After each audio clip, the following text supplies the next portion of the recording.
Obrigado, Guilherme. Bom dia, pessoal.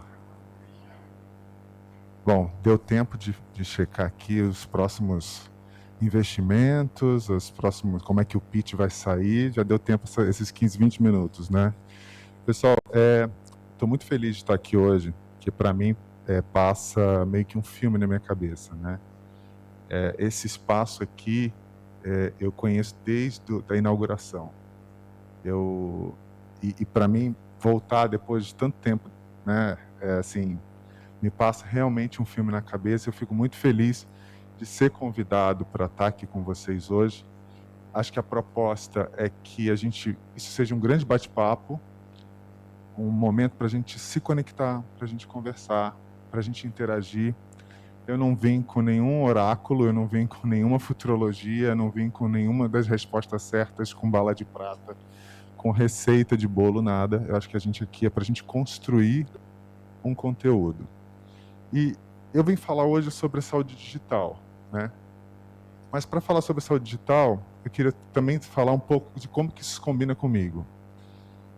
Antes de eu começar a falar de mim aqui, eu queria saber de vocês, quem aqui é da área de tecnologia, tem um background de tecnologia? Quem aqui é médico? Quem aqui é enfermeiro? Enfermeiro? Quem que aqui é executivo da saúde? Tem mais algum outro profissional que eu não falei? Farmacêutico. Farmacêutico. O que mais?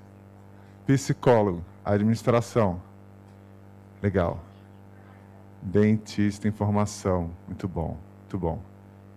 Bom que a gente está aqui numa sala com bastante mentes, multiprofissões. A gente realmente está numa era de transdisciplinaridade. Isso é muito importante. Falando um pouco sobre Leonardo, né?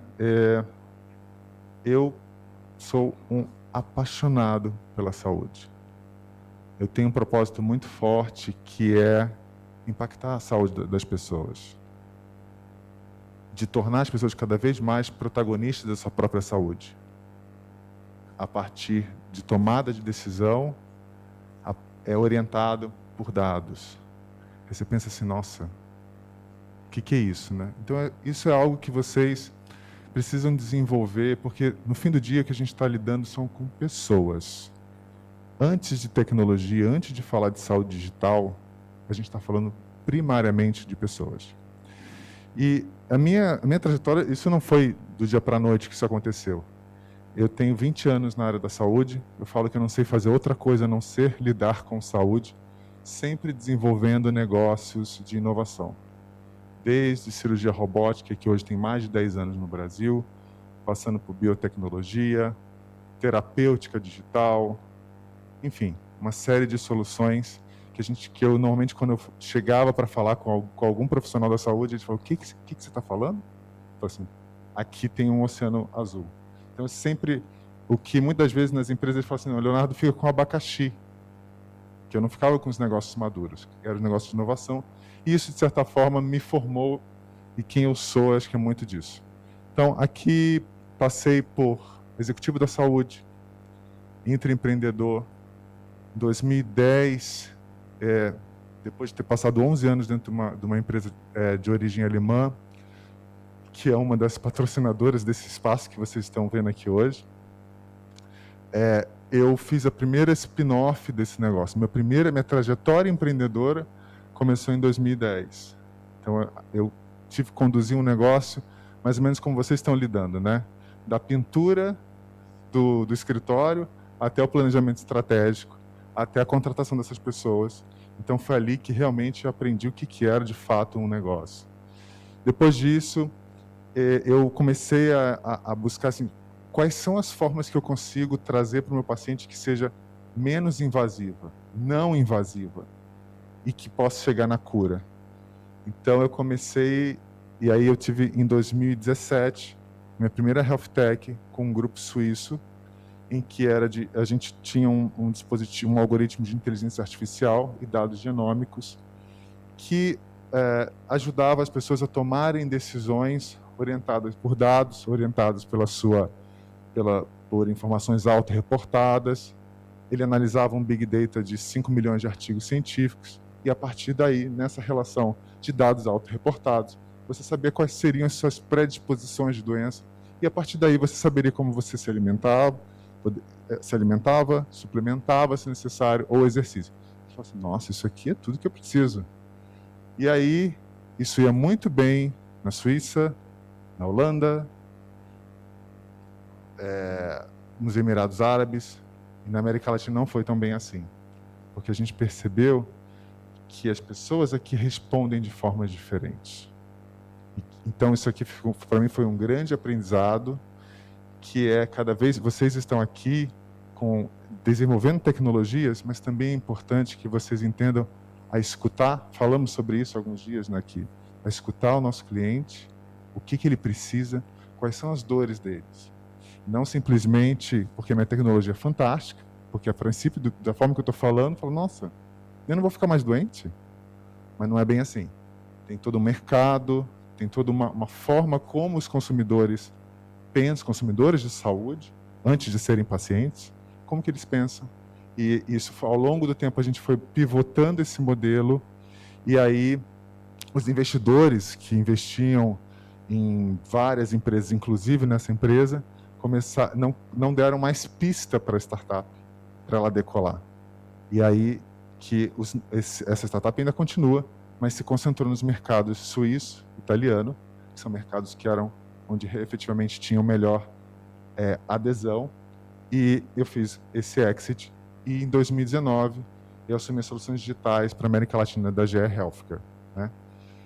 No mesmo ano, 2019, eu fui convidado para participar do board de especialistas em saúde digital da Organização Mundial de Saúde, para ajudar num desafio enorme na construção da estratégia global de saúde digital e participar de todos os fóruns que envolviam essas discussões, desde a ética da inteligência artificial, passando por o que é esperado para as próximas décadas da nossa saúde, antes mesmo de ser saúde digital.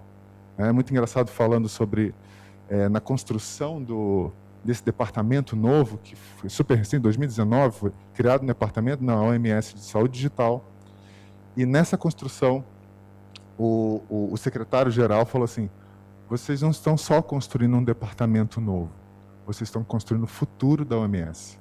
Então veja o quanto que isso é importante e quanto que vocês também são participantes e devem ser protagonistas nisso também. Falar um pouco também, aí seguindo a minha trajetória, voltei para a academia, já tinha feito MBA nos Estados Unidos, em gestão, voltando agora para a Unicamp, fazendo doutorado direto, voltado para entender e estudar os impactos da saúde digital, quando aplicado em saúde pública, dos países mais digitalmente mais maduros, né? E atualmente também estou no board de 2 startups de saúde brasileira. Bom, seguindo um pouco aqui, eu queria começar aqui com vocês, pessoal. Espera aqui. Volta, acho que foi. Volta, acho que a gente pode ir naquele primeirinho. Isso. Muito bem.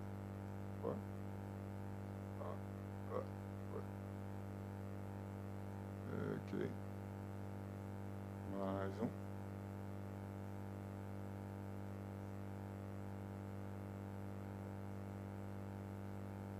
Isso, agora foi. Eu vou pedir para vocês, pessoal, entrarem aqui no Slido. Para quem não conhece, está aqui, ó. SLI, ou vocês podem usar também QR Code, sli.do e no hashtag Bootcamp Barretos. Quero fazer um exercício com vocês. Em uma palavra, o que é saúde digital para vocês? Que muitas vezes a gente pode achar que a gente sabe o que é, né? Mas será que a gente sabe o que é saúde digital mesmo? O que é saúde digital para vocês? Slido, sli.do, hashtag Bootcamp Barretos. Vou dar esse tempinho para vocês.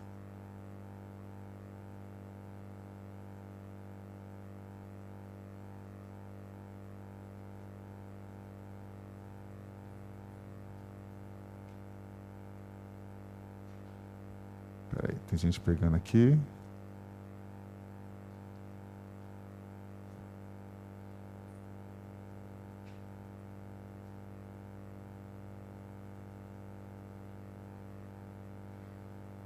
Vamos lá? Ó, já tem um monte de coisa legal aqui, hein? Conexão, agilidade, escala, informação, ferramenta, tornar acessível, aproximação, Bootcamp Barretos. Conexão está ganhando. Conexão. O que mais, pessoal? Agilidade, acessibilidade, prevenção. Gostei. O que mais, pessoal? Ó, conexão está ganhando. Humanização. Tudo a ver com o que a gente vai falar daqui a pouco. Confiança. Legal. Conexão ganhando, hein? Conexão com quem, pessoal? Que conexão é essa? De tudo isso, né? Muito bom, muito bom. Transparência, boa.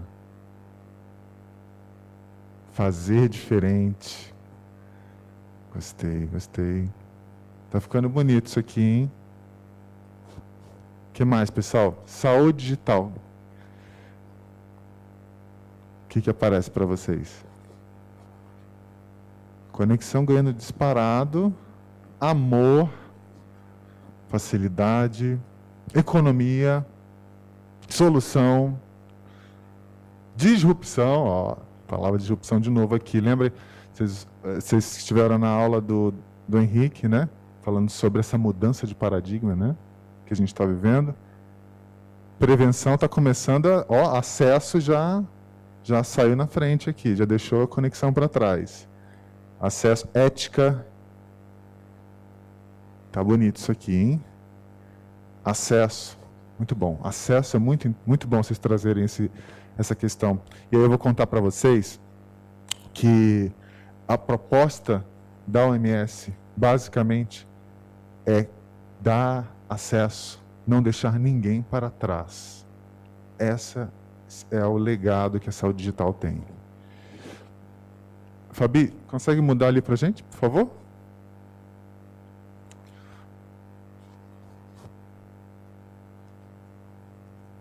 Vale muito a pena vocês depois se conectarem, entrarem no site do OMS, tem a meta tripla dos 3 bilhões, é bem interessante. Bom, pode seguir. Legal. Definição rápida aqui, pessoal. Saúde digital, revolução que permite que a medicina se transforme em uma disciplina reativa e muitas vezes empírica em um esforço preciso, preventivo, personalizado e participativo ou pervasivo. A definição do Eric Topol fala que é um conjunto de tecnologias digitais, redes sociais, conectividade móvel e banda larga, aumento do poder de computação e do universo de dados convergentes com sensores sem fio, genômica e sistemas de informação de saúde para desconstruir criativamente a medicina como a conhecemos. Legal esse também, né? Tem outros aí. E eu vou começar com o primeiro desafio. Quando vocês olham para essa foto aqui e que a gente começa a falar sobre a questão a inovação tem tudo a ver com a diversidade, não tem? Tudo a ver com a diversidade. A gente está falando de saúde pública, né? Quanto que a gente está se comunicando com pessoas que são totalmente diferentes da gente, para que, inclusive, a gente não tenha os vieses tecnológicos. Quem conhece aqui os vieses tecnológicos? Aqueles que fazem a distinção entre um e outro, e que, muitas das vezes, se você não estiver na cadeira, se a pessoa não estiver na cadeira junto com você desenvolvendo o produto, você vai ter aquilo, é o seu mundinho. Então, a primeira oportunidade, e aí a gente vai ver sempre no meio copo, meio cheio, meio vazio. A diversidade é uma grande oportunidade. Mas também pode ser uma grande barreira. Depende da forma como a gente vê. E eu vou trazer... Bom, gente, eu sou da área de marketing, produto, eu tenho que trazer dado, não tem jeito. Isso aqui foi um exercício, uma pesquisa, feita nos Estados Unidos. 2020, relativamente recente, da Rock Health. E aí eles fizeram um comparativo muito interessante do censo americano, aqui do lado direito, com a diversidade em saúde digital, com um N de 678 pessoas. Olha que interessante. Por gênero, vamos olhar aqui homens e mulheres. Isso aqui significa, pessoal, que são a diversidade dentro da saúde digital, as lideranças dentro da saúde digital, as lideranças dentro da empresa de vocês. Como que está entre homens e mulheres nos Estados Unidos? Quase que equiparado. Está vendo? Do censo, em comparação ao censo... Deixa eu ver só. Qual que é o meu head laser aqui? O censo americano, que está aqui em verdinho claro as mulheres, em escuro os homens. Mulheres e homens. E aqui outras denominações. Está bem equiparado. Quando você vai para cá, para a raça, não é bem assim. A gente olha aqui, raça negra, que está aqui, ó, 8 na diversidade, 13 no censo. Quando a gente olha a raça branca, 59% são brancos, frente a 8% negros. No censo, 60%. A gente faz um comparativo. Diversidade é importante na inovação. Olhem, se reconheçam aqui entre vocês. Nós estamos falando de ambiente diverso? Não. Como que a gente vai falar de saúde pública? Como que a gente vai se comunicar com uma população majoritariamente negra? A gente está falando de 57% da população brasileira. Vocês vão desenvolver as tecnologias que vão se comunicar com essas populações. E se dentro do próprio ambiente de vocês, vocês não têm um ambiente tão diverso a ponto de reduzir esses vieses. Tá? Bom, outro dado interessante, que é nessa questão do financiamento. A gente falou muito sobre financiamento, opções de financiamento ontem.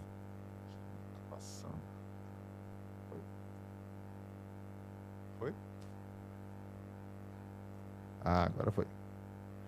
Mostrando bootstrapping, relação de bootstrapping e financiado por venture capital, capital de risco. Brancos, Estados Unidos, só pessoal. Aqui os números com certeza são muito diferentes. Brancos, 52%, que já estão recebendo cheques de capital de risco. Negros, 24%. Quanto bootstrapping, os negros estão 41%. Brancos, 23%. Então, pessoal, por que eu estou trazendo isso? Porque a gente está falando de inovação, a gente está falando de diversidade, a gente está falando da oportunidade da gente também mudar. A gente falou da disrupção, falamos? Isso também é parte é uma disrupção social. Outro elemento, monitoramento. Metade dos dados, dos cuidados de saúde, vão sair do hospital de amor e vão para dentro de casa das pessoas. 90% do comportamento do paciente, do consumidor de saúde, permanece oculto no consultório. Isso é ou não é uma oportunidade para vocês? É uma oportunidade. Isso já está acontecendo, não está, pessoal? Agora, pela pandemia, as pessoas, inclusive, quanto que a gente vê na medicina diagnóstica, pessoas que têm doenças crônicas e que precisam fazer seus exames de rotina, têm medo da contaminação do vírus e não fazem seus exames. Não fazem. Olha a oportunidade que a gente tem na mão. Alguém quer trazer algum ponto? Algum ponto de observação? Discordar? Aqui é ambiente para isso, para a gente discordar. É uma coisa que eu acho interessante, 2 pontos, e aí acaba culminando nesse. E uma coisa que o Godoy falou ontem, que é muito importante. A gente olha para a diversidade como uma medida de relação pública, na verdade. Né? Tá na moda falar de diversidade, tá na moda. Nós estamos passando por uma...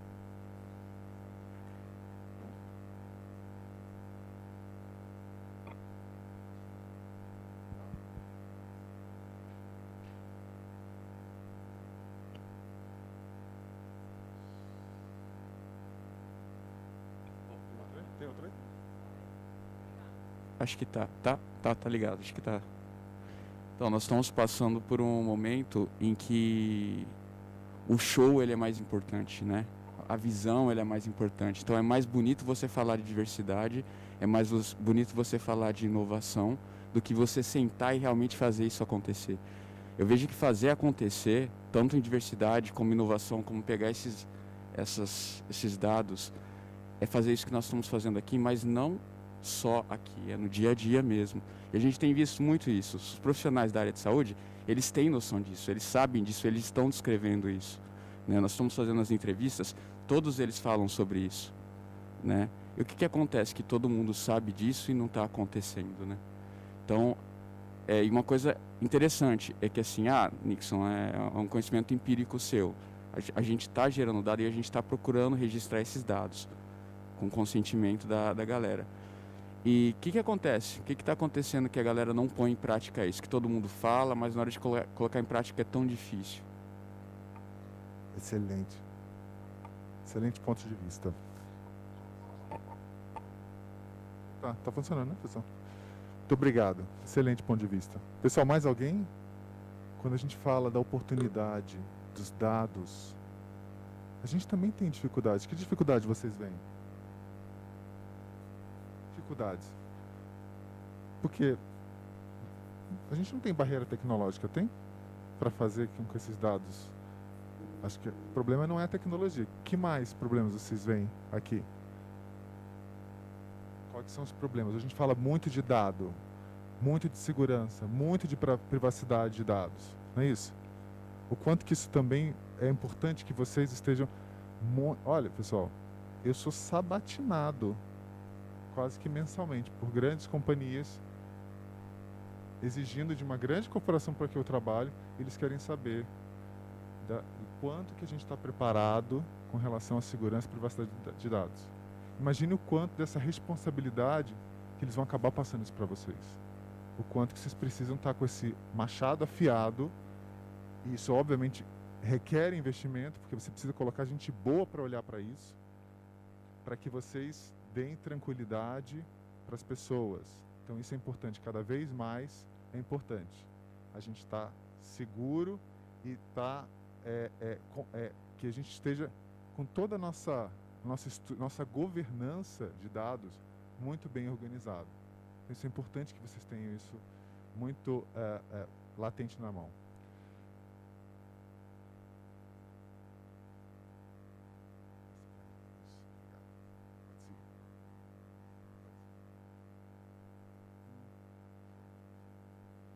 E aí a gente começa também a ver uma série de sensores. Quem é o pessoal do IoT aqui? IoMT? Aqui, ó. A gente começa a ver uma série, as pessoas começando a utilizar sensores, tecnologias vestíveis para captação de dados, dados vitais, dados comportamentais. O quanto que isso pode ser uma grande oportunidade para vocês, se vocês souberem surfar nessa onda. E o quanto que isso, aquilo que a gente falou, o quanto que é importante que vocês também consigam desenvolver junto. Acho que tem uma grande interação com as indústrias de equipamentos. Aproveitem essas parcerias, aproveitem essas alianças para que vocês também consigam Não tentem fazer tudo sozinho. As grandes corporações já perceberam que elas não conseguem fazer sozinho. Elas não conseguem inovar sozinho. Então aproveitem também que é uma grande oportunidade para vocês também se aproximarem a grandes empresas que desenvolvem o hardware. E vocês podem criar modelos de negócio em conjunto.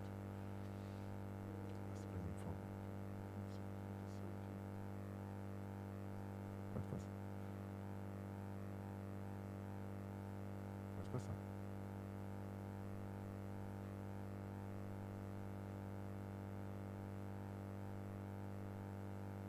Pode passar. E aqui você tem uma série de dispositivos que estão entrando em cena e que a gente, até pouco tempo atrás, a gente não tinha e que agora começa a entrar no dia a dia dos profissionais de saúde. Então, a bolsa do médico, essa bolsa digital, ela mudou.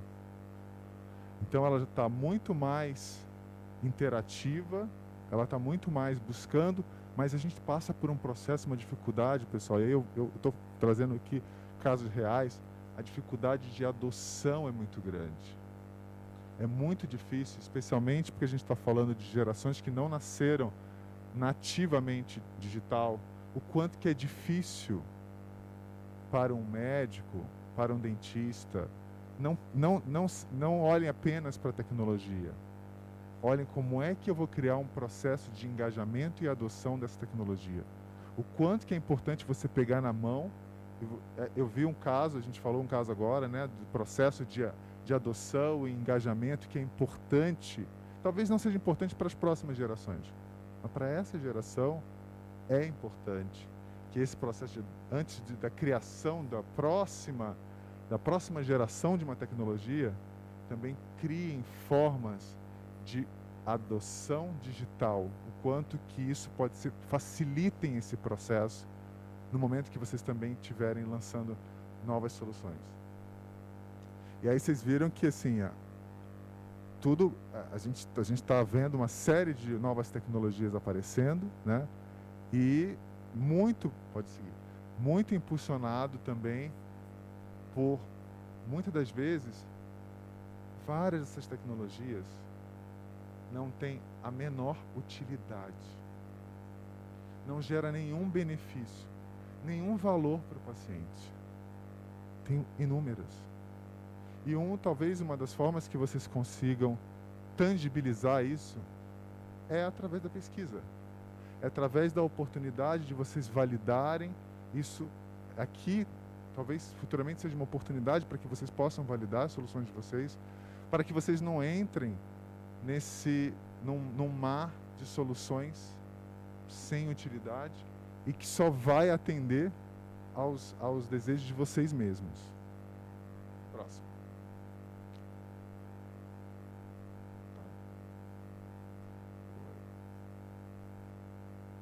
Próximo elemento, a entrega do cuidado.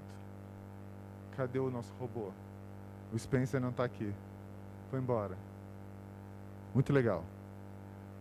A gente começa a ver coisas que pareciam vindas de ficção científica, e a gente começa a ver dentro do sistema público de saúde, a gente começa a ver os assistentes robóticos assumindo. Eu que peguei cirurgia robótica já há 11 anos atrás, no momento de completo descrédito, e que hoje já é uma realidade, a gente já começa a ver essa realidade acontecendo, entrando nas enfermarias, se aproximando dos médicos. Como que vocês enxergam aqui uma oportunidade? Como vocês enxergam aqui uma oportunidade? Eu estava participando de uma sprint da enfermagem, e o quanto que eles estão com medo de perder os seus trabalhos pela entrada desses robôs. Então, vocês que desenvolvem essas tecnologias, é fundamental que vocês tragam para a mesa todos os stakeholders, todos os atores, os enfermeiros, os técnicos de enfermagem, os médicos, os gestores, todos.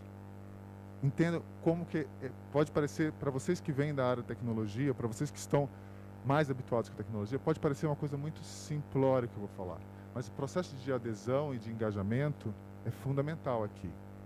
Alguém tem algum ponto que queria adicionar aqui quando a gente fala que a entrega do cuidado ela tem mudado? Agora a gente está vendo isso, né? Alguém tem algum ponto? Aqui é aqui é para a gente conversar, pessoal. Trazer novas ideias. Eu fiquei pensando na questão do nível de consciência das pessoas, né? Assim, como o Nixon colocou, a gente está começando a dizer, falar, você está colocando muito bem isso, nós estamos trocando os dois, pode continuar, aproximando os dois lados nesse sentido, né? Então, eu acredito que se nós conseguirmos, por exemplo, a enfermeira, ela ter um nível de consciência, de fato, conseguir identificar o direito de escolha dela e o protagonismo dela, como você colocou muito bem, isso talvez facilite. Então, eu acredito, na minha ignorância, que seja um caminho mais longo, mas ao mesmo tempo que seja mais validado. Então, quanto mais a gente fala sobre isso, que é o que nós estamos fazendo aqui, o do humanismo e a tecnologia e direito digital e etc., tudo que nós estamos misturando, é uma forma da gente validar, trazer a nível de consciência, eu acho que superficial, de alguma forma para alguns, e aprofundar sobre isso, para que isso fique mais concreto e a gente consiga entender isso como um direito. Então, eu tenho direito de escolha do que eu vou fazer, produzir enquanto produtor, e direito de escolha do que eu vou fazer, de como eu vou receber isso, como uma enfermeira, por exemplo, no exemplo que você trouxe. Excelente. Alguém mais tem algum ponto? Eu acho, vendo esse caso, dentro do que eu estou desenvolvendo também, a gente está desenvolvendo para o público idoso, né? E a gente vê o seguinte: antigamente as pessoas tinham muito mais filhos e quando envelheciam, os filhos cuidavam dos pais, né? E também a situação de trabalho era todo diferente dentro de uma família, né? Hoje as pessoas têm menos filhos, né? Quando tem, e uma vez, quando elas envelhecerem, né? Vai ter essa carência de cuidador, porque não vai ter, talvez não tenha ninguém da família para cuidar dessas pessoas. Então a tecnologia vai ser necessária, porque ela vai necessitar de cuidados quando ela envelhecer, né? E a tecnologia vai ajudar, vai ser essencial para que ela tenha, né, todos os cuidados necessários, né, durante essa fase da vida, né? Então eu vejo a tecnologia ajudando muito nessa questão. Excelente. Vocês viram a Patrícia, a secretária Patrícia falando, né? A gente está envelhecendo igual a Suécia, né? Então, assim, a gente tem uma população, talvez daqui a pouco a gente vai ter uma das populações mais idosas do mundo. Será que essa conta vai fechar quando a gente tiver mais pessoas a serem cuidadas do que cuidadores? Obrigada. Quando você perguntou de onde cada um era, eu não quis levantar a mão, porque eu achei que não era muito o meu espaço, né? Porque eu venho da área jurídica. E aí eu falei, já todo mundo falando sobre dados e eu acho que vai ser esse o foco de interesse. Mas eu trabalho muito com a questão da inclusão e de direitos humanos nas empresas. Então eu me vi muito representada na sua fala sobre diversidade e sobre outros cuidados. E uma coisa que eu acho que a gente não leva em conta é o quanto a tecnologia trouxe a necessidade de filosofar. Quanto ela traz consigo a questão ética, numa visão mais abrangente. E no universo jurídico, a gente fala que a palavra da vez é a alteridade. Quando a gente vai falar sobre dados, sobre tecnologia, sobre governança, nós estamos focados em desenvolver nossos negócios, em desenvolver as soluções, e nós temos que pensar que nós somos titulares de dados também. E uma das maneiras mais fáceis de balizar o uso responsável de dados é se ver como titular de dados também, e não apenas como empreendedor que utiliza dados, que é o novo petróleo, né? Nós viramos matéria-prima em todo o setor da economia, da política e tudo mais.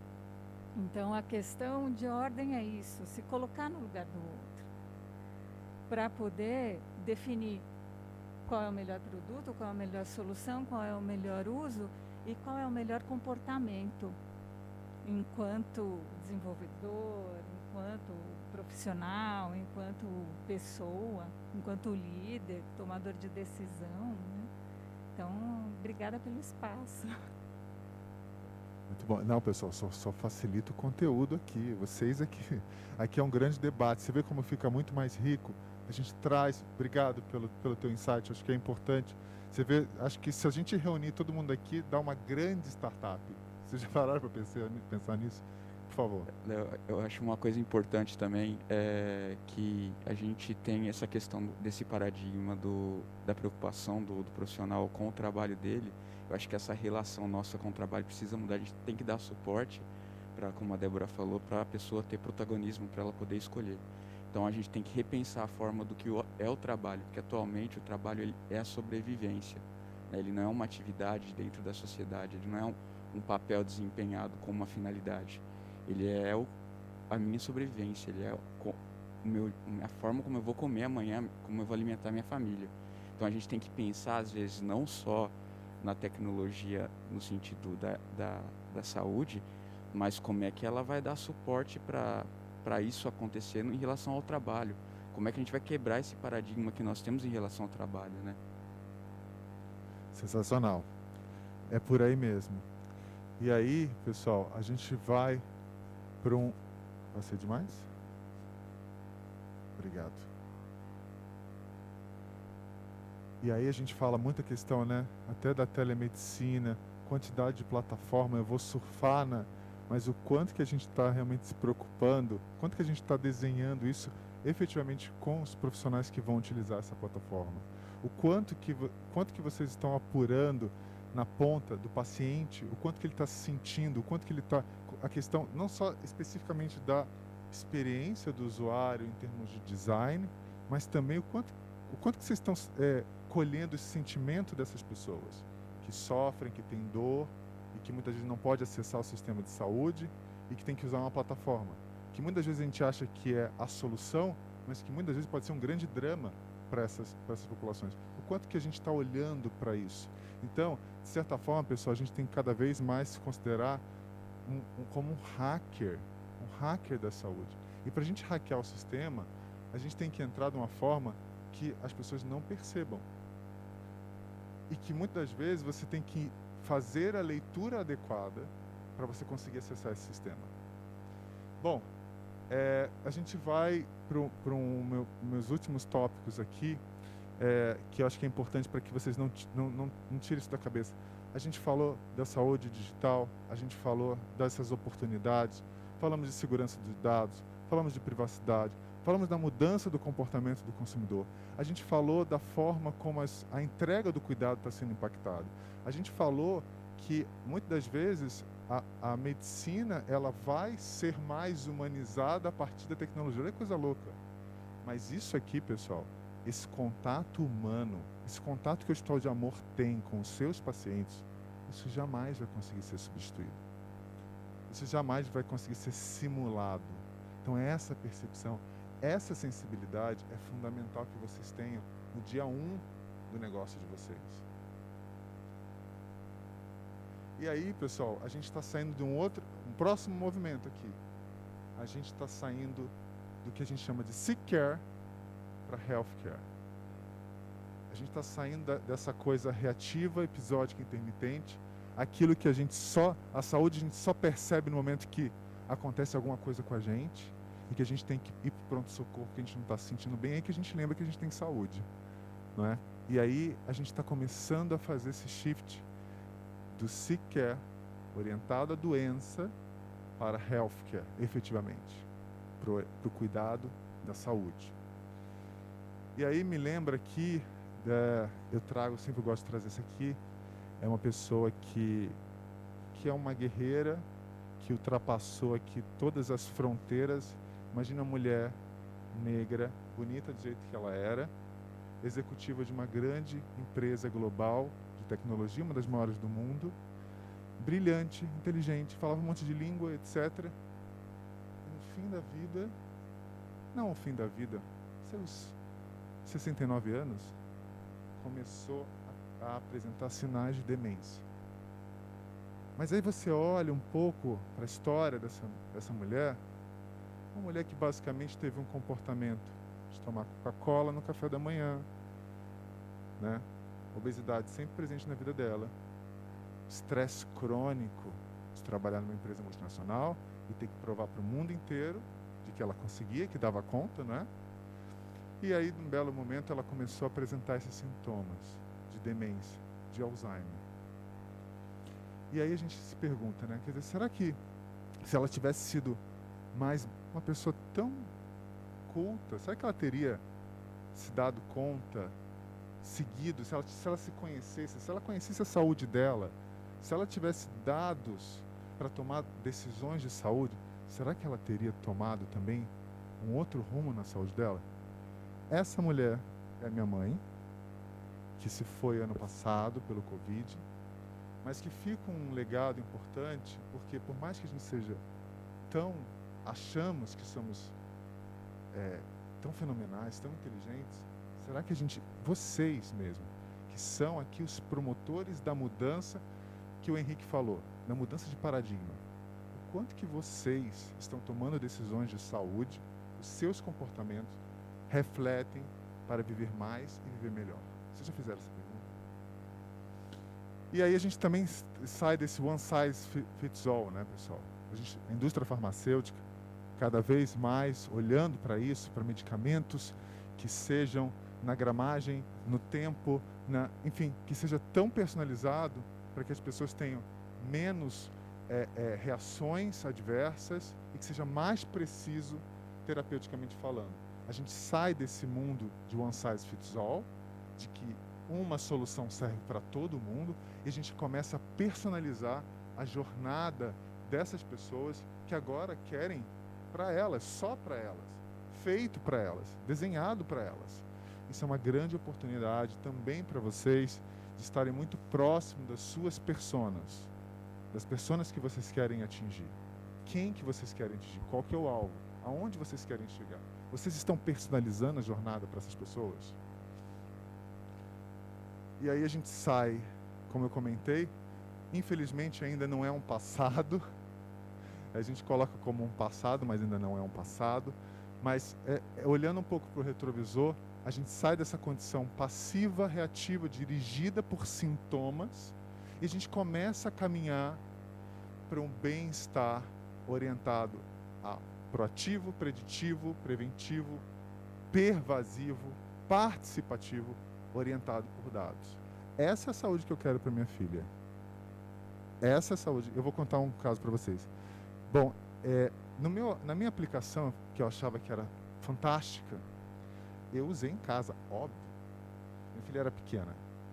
E a gente fez exame genético dela, etc.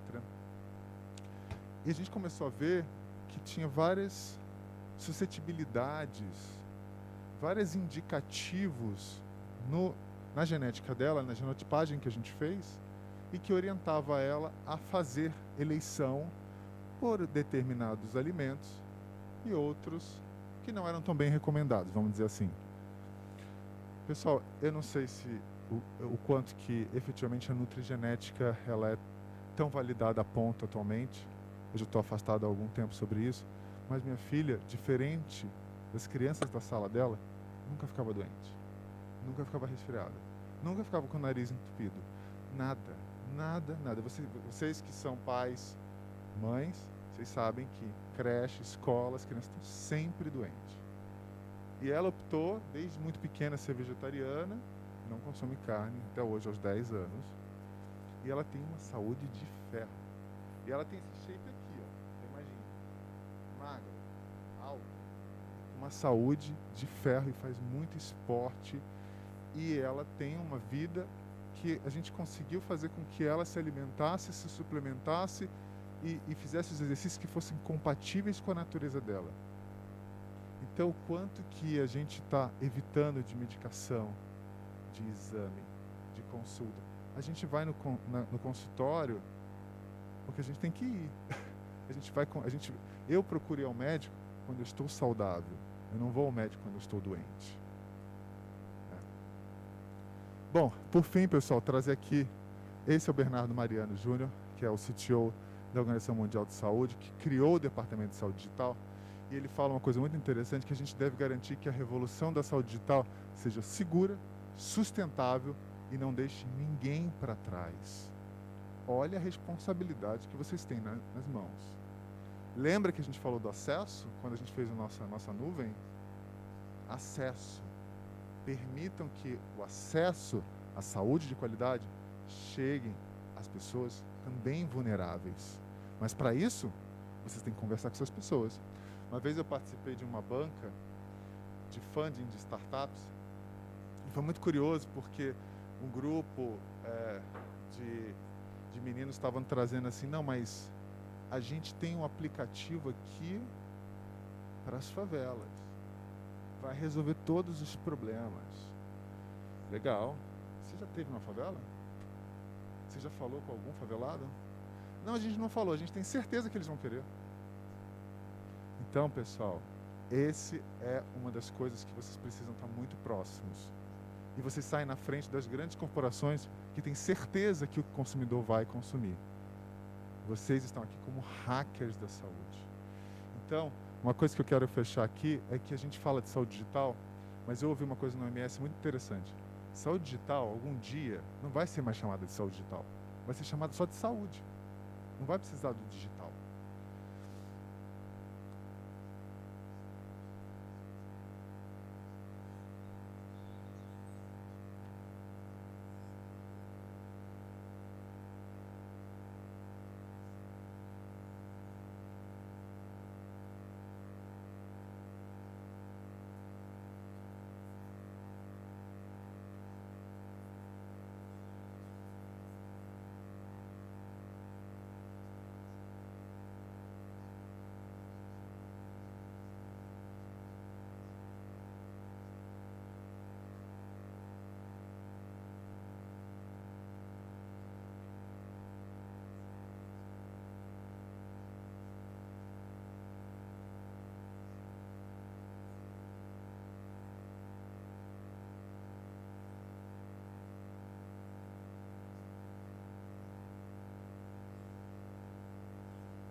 vocês têm alguma dúvida que esse cuidado jamais vai ser substituído?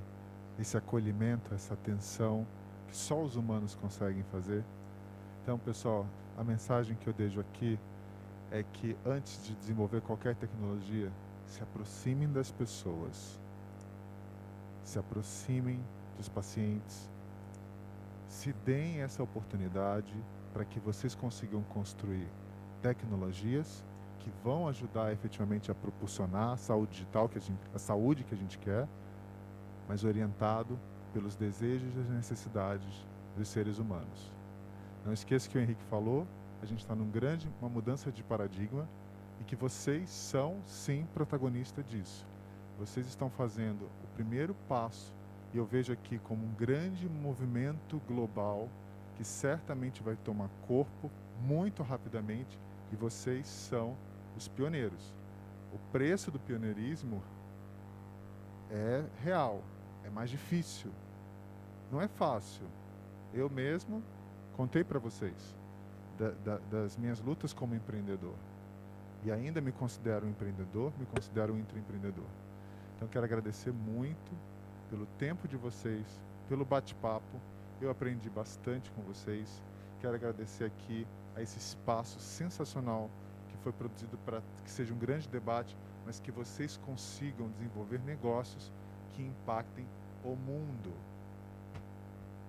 Nós estamos aqui para impactar o mundo. Muito obrigado. Obrigado à Arena Inovação. Obrigado ao Hospital de Amor. Obrigado a todos vocês. E contem comigo. Aqui só estão os meus contatos. Vamos nos conectar. Aqui nossa conversa só continua. Mais uma vez, obrigado.